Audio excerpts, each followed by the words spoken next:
उत्तर प्रदेश में 19% मुसलमान हैं और 80 लोकसभा सीट में करीब 24 लोकसभा सीट ऐसी है जहां 20 से 50% मुस्लिम पॉपुलेशन है।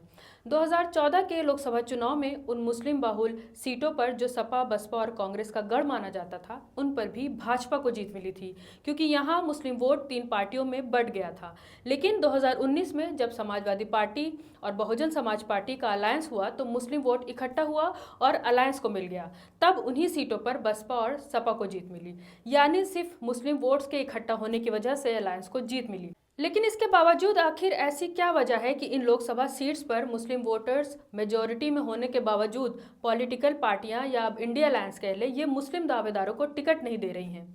मुसलमानों को बीजेपी से कोई खास उम्मीद नहीं है, लेकिन सपा कांग्रेस का गठबंधन भी मुसलमानों को टिकट देने से बचता हुआ दिखाई दे रहा है। सिर्फ बिजनौर लोकसभा सीट की बात करें तो इस क्षेत्र में 42% मुस्लिम हैं और 7 लाख के करीब मुस्लिम वोटर्स हैं, जिन पर पिछली बार सपा बसपा अलायंस की वजह से बसपा कैंडिडेट मालूक नागर की जीत हुई थी।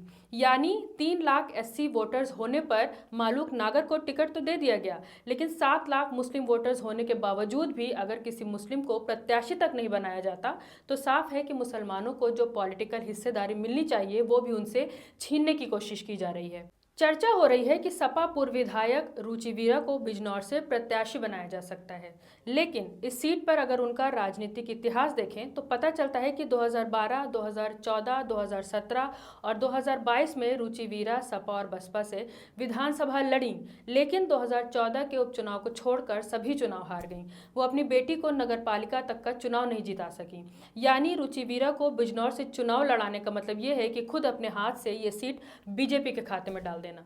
इस सीट पर प्रत्याशी उतारने से पहले मुस्लिम फैक्टर पर जरूर गौर करना चाहिए और मुसलमानों के कुछ चर्चित चेहरे हैं जिन पर अलायंस को नजर डालनी चाहिए। पहले तो शाहिद मंजूर हैं, जो पूर्व कैबिनेट मंत्री हैं, सपा के चौथी बार विधायक हैं, मुसलमानों का चर्चित चेहरा है।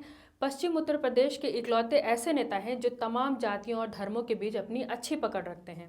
उनका कभी भी किसी से कोई विवाद का नाता नहीं रहा, दूसरे धर्म जाति के लोगों का वोट हासिल करने में सफल होते हैं। दूसरे राजनीति का उभरता हुआ चेहरा कुंवर मोनिस उमर हैं, जो यंग हैं, युवा हैं और पिछले 20 सालों से सपा से जुड़े हुए हैं।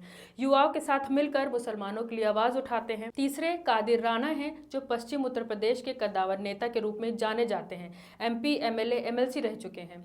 अलायंस को मुस्लिम भागीदारी को ध्यान में रखकर मुस्लिम चेहरे को टिकट देने के बारे में जरूर सोचना चाहिए और अगर मुस्लिम वोटर्स मेजॉरिटी में होने के बावजूद ऐसी सीट पर किसी मुस्लिम को टिकट नहीं दिया जाता तो मुसलमानों को भी ठहर कर ये सोचने की जरूरत है कि खत्म होने की कगार पर खड़ी पार्टियों को आखिर वो अपना वोट देकर जिंदा क्यों रखें।